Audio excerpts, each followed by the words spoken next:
Assalamualaikum warahmatullahi wabarakatuh. Bagaimana kabar semuanya? Baik semua? Sehat semua?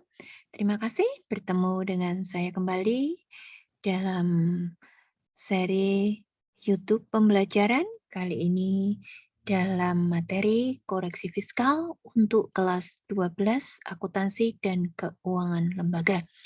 Materi kali ini berkaitan dengan kompetensi dasar untuk pengetahuan menerapkan rekonsiliasi fiskal dan kompetensi dasar keterampilan berkaitan dengan membuat laporan rekonsiliasi fiskal.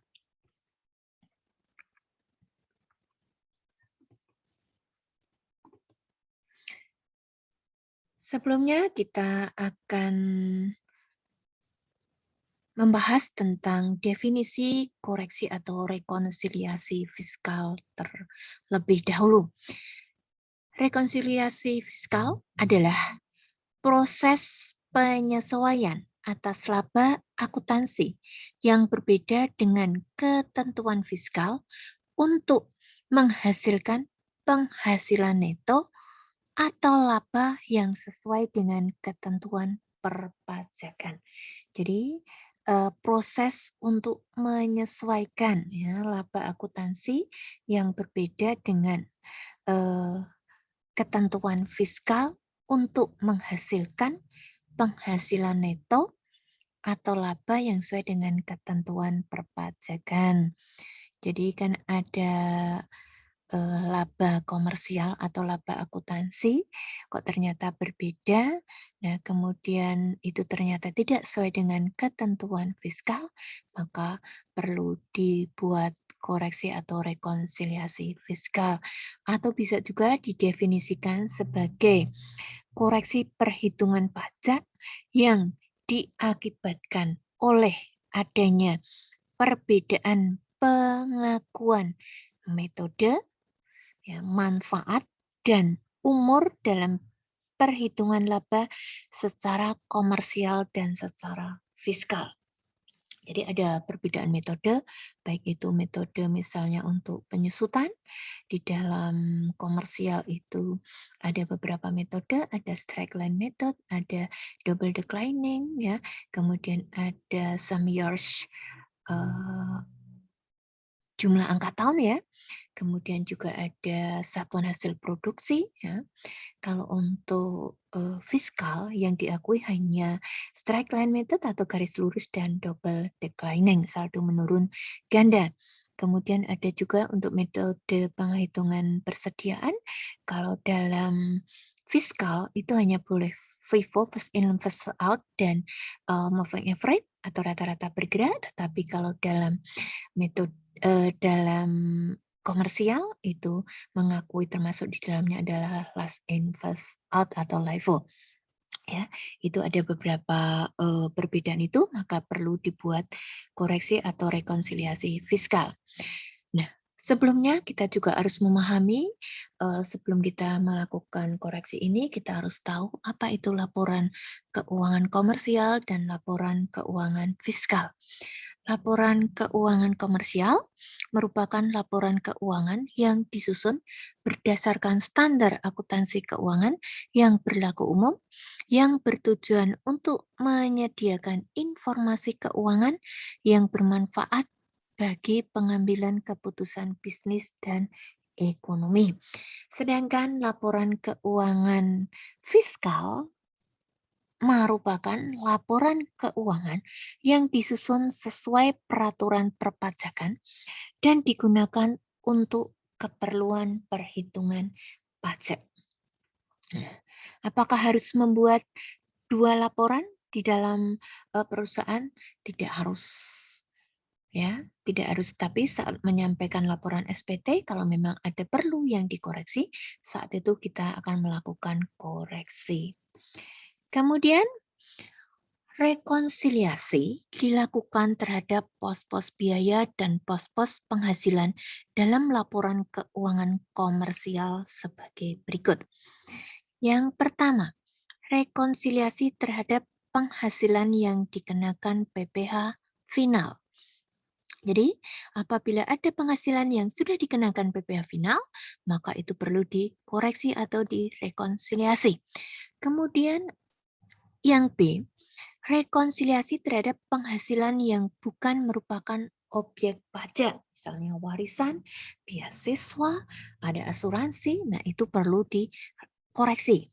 Kemudian yang C, wajib pajak mengeluarkan biaya-biaya yang sebenarnya tidak boleh menjadi pengurang penghasilan bruto. Ya, biaya-biaya itu ya tidak diakui oleh fiskal tetapi oleh komersial diakui, maka itu tidak boleh, maka harus dikoreksi. Kemudian wajib pajak menggunakan metode pencatatan yang berbeda dengan ketentuan pajak seperti yang saya sebutkan tadi, bisa dalam metode untuk penyusutan maupun metode penghitungan persediaan. Ya, ketika terjadi perbedaan seperti itu, maka perlu dilakukan koreksi atau rekonsiliasi. Kemudian yang wajib pajak mengeluarkan biaya-biaya yang dikeluarkan bersama-sama untuk mendapatkan pendapatan yang telah dikenakan PPh final atau pendapatan yang bukan objek pajak serta pendapatan yang dikenakan PPh non final. Ini juga perlu dilakukan koreksi fiskal ya. Kemudian tahapan dan teknik rekonsiliasi fiskal. Kita ke tahapannya terlebih dahulu. Yang pertama, kita harus mengenal terlebih dahulu penyesuaian fiskal yang diperlukan. Ya, penyesuaian fiskal yang diperlukan apa saja. Kemudian yang kedua, menganalisis elemen-elemen penyesuaian guna menentukan pengaruhnya terhadap laba usaha kena pajak. Jadi ketika ada elemen-elemen adjustment atau penyesuaian, kita harus analisis terlebih dahulu pengaruhnya terhadap laba usaha kena pajak. Kemudian yang C, menyesuaikan atau mengoreksi fiskal dengan melakukan koreksi fiskal positif dan koreksi fiskal negatif. Setelah itu kita akan melakukan koreksi fiskal ya. Kemudian setelah itu kita akan menyusun laporan keuangan secara fiskal sebagai lampiran SPT tahunan pajak penghasilan. Kemudian teknik rekonsiliasi fiskal yang dapat dilakukan. Ada 4 teknik. Yang pertama, jika suatu penghasilan diakui menurut akuntansi atau komersial, tetapi tidak diakui menurut fiskal, ya penghasilan itu diakui oleh akuntansi atau komersial tapi tidak diakui oleh fiskal, maka rekonsiliasi dilakukan dengan mengurangkan sejumlah penghasilan tersebut dari penghasilan menurut akuntansi yang berarti mengurangi laba akuntansi. Kemudian yang kedua, jika suatu penghasilan tidak diakui menurut akuntansi atau komersial, tetapi diakui menurut fiskal, rekonsiliasi dilakukan dengan menambahkan sejumlah penghasilan tersebut dari penghasilan menurut akuntansi yang berarti menambah laba menurut akuntansi. Penghasilan itu tidak diakui oleh akuntansi atau komersial, tetapi diakui oleh fiskal, maka harus ditambahkan. Berarti ini akan menambah laba. Kemudian yang C, jika suatu biaya atau pengeluaran diakui menurut akuntansi, tetapi tidak diakui oleh fiskal, tidak diakui sebagai pengurang penghasilan bruto menurut fiskal, rekonsiliasi dilakukan dengan mengurangkan sejumlah biaya atau pengeluaran tersebut dari biaya menurut akuntansi, yang berarti menambah laba akuntansi karena biayanya terkurangi, maka labanya akan bertambah. Yang 4, jika suatu biaya atau pengeluaran tidak diakui menurut akuntansi atau komersial, tetapi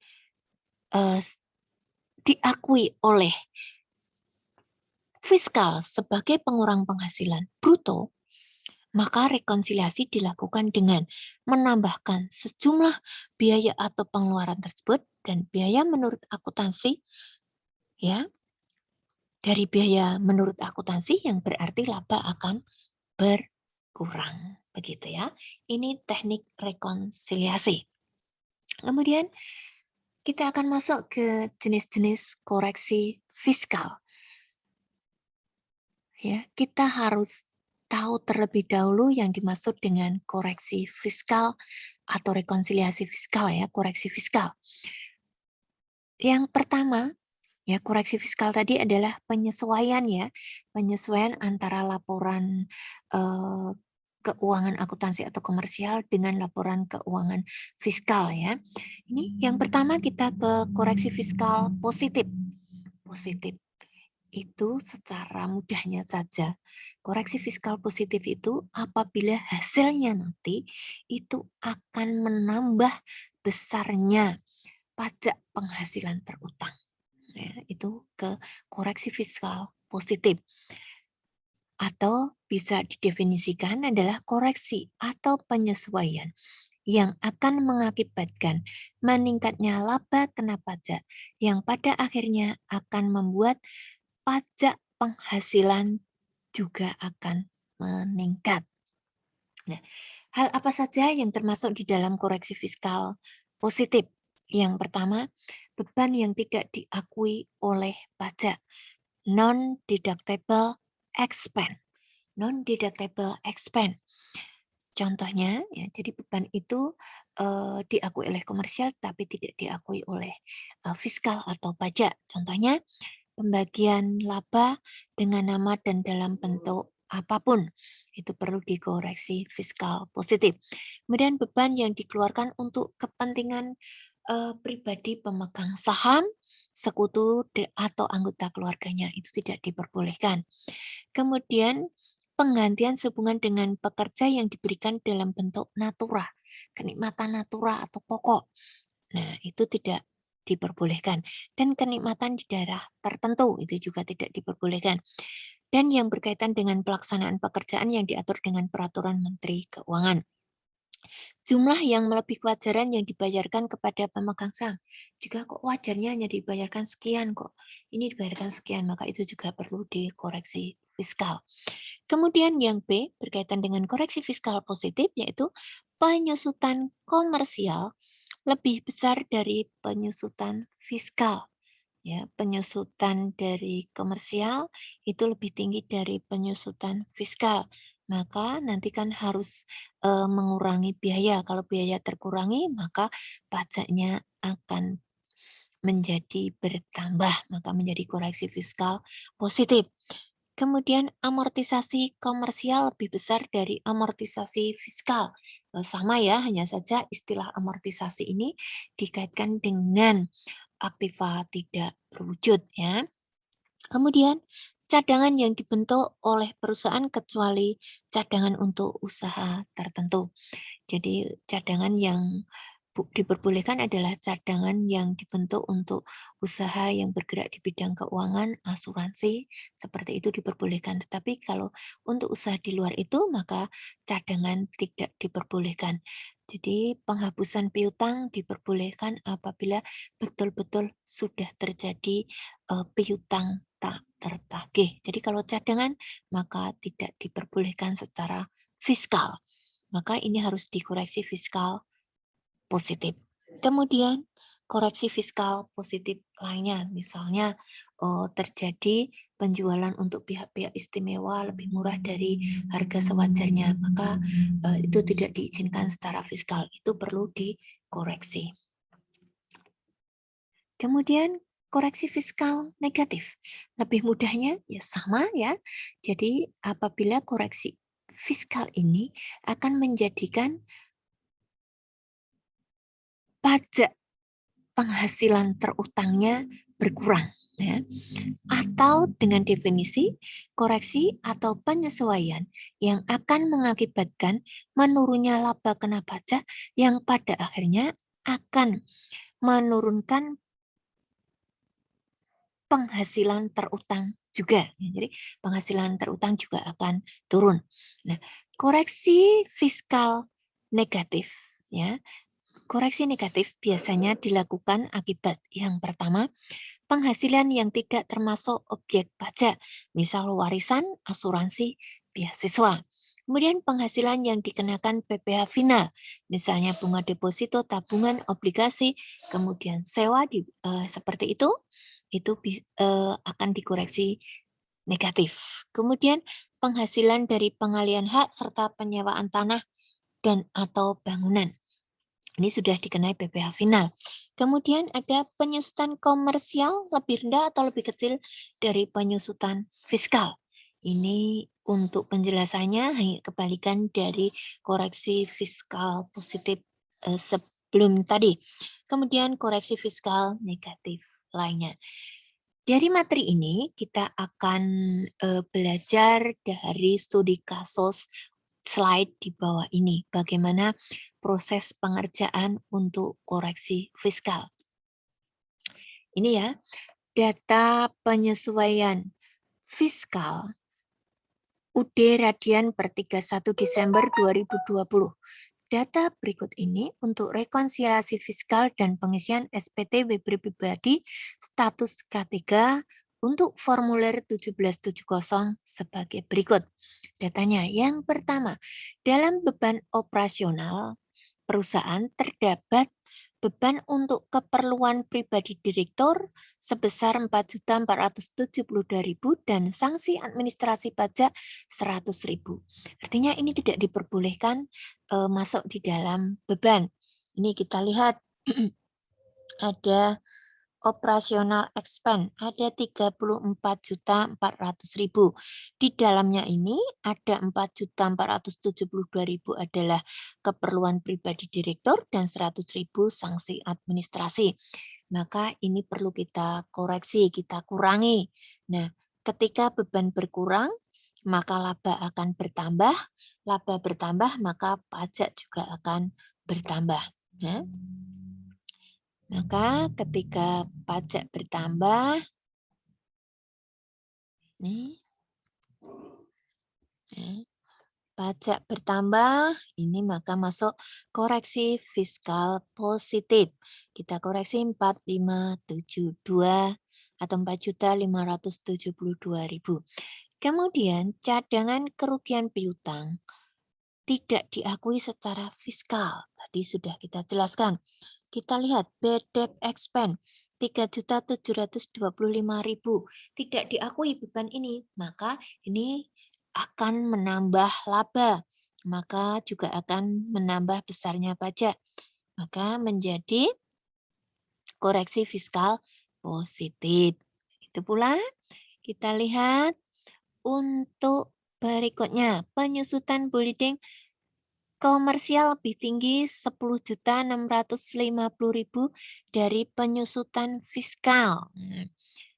Penyusutan komersialnya lebih tinggi, maka bebannya harus kita kurangi. Kalau beban terkurangi, maka laba akan bertambah, pajak akan bertambah, maka menjadi koreksi fiskal positif. Kemudian kita masuk ke penyusutan equipment komersial lebih rendah 22.500.000.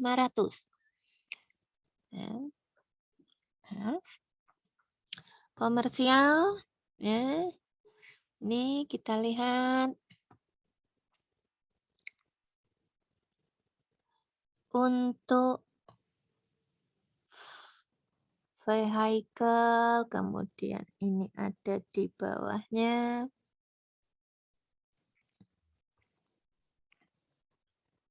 Ya, nanti ada slide di bawahnya ini, kita lihat. Ya. 22.500.000 lebih rendah. Artinya ini berarti harus ditambah beban. Kalau bebannya bertambah, maka laba berkurang, maka pajak juga akan berkurang. Maka kita akan masukkan nanti di koreksi negatif. Begitu pula yang untuk vehicle 37.500.000. Nah, ini juga koreksi fiskal negatif.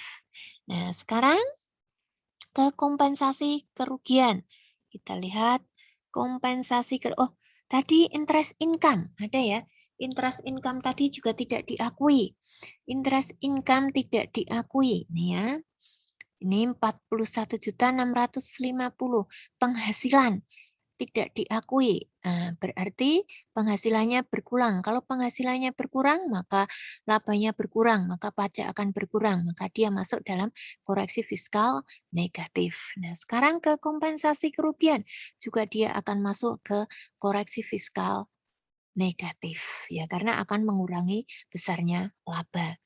Nah, kita akan hitung jumlah laba setelah kompensasi. Ini bisa kita hitung dengan cara ya, misalnya dari atas juga boleh, tapi lebih gampangnya dari laba ya. Ini laba sebelum pajak komersial, laba sebelum pajak komersial, kemudian ditambah dengan koreksi fiskal positif, kemudian dikurangi dengan koreksi fiskal negatif, maka akan ketemu laba setelah kompensasi ini ya, laba setelah kompensasi. Kemudian kita akan ke PTKP, pendapatan tidak kena pajak. Tadi status K2 itu 54 juta ditambah 4.500.000 untuk istri dan 3 kali 4.500.000 untuk tanggungan, ketemu 72 juta. Kemudian labanya tadi 1.180.231.492 dikurangi 72 juta, maka akan ketemu 1.108.231.492. Kemudian ini kita akan hitung dengan lapisan pajak 5% kali 50 juta, kemudian 15% kali 200 juta, 25% kali 250 juta, dan 30% kali 608 juta 231.492 akan ketemu 277.469.447. Kemudian sudah membayar untuk pajak PPh pasal 22 6.084.112 dan PPh pasal 23 375.000. Maka PPh yang masih harus di-store adalah 271 juta 10.335 rupiah. Ini PPh kurang bayar karena dianggap belum melakukan artikel 25 atau membayar angsuran PPh pasal 25 menjadi 271 juta 10.335. Demikian materi untuk koreksi fiskal kali ini. Semoga bermanfaat buat pemirsa semuanya, terutama buat anak-anak saya kelas 12 akuntansi dan keuangan lembaga. Terima kasih atas perhatiannya. Assalamualaikum warahmatullahi wabarakatuh.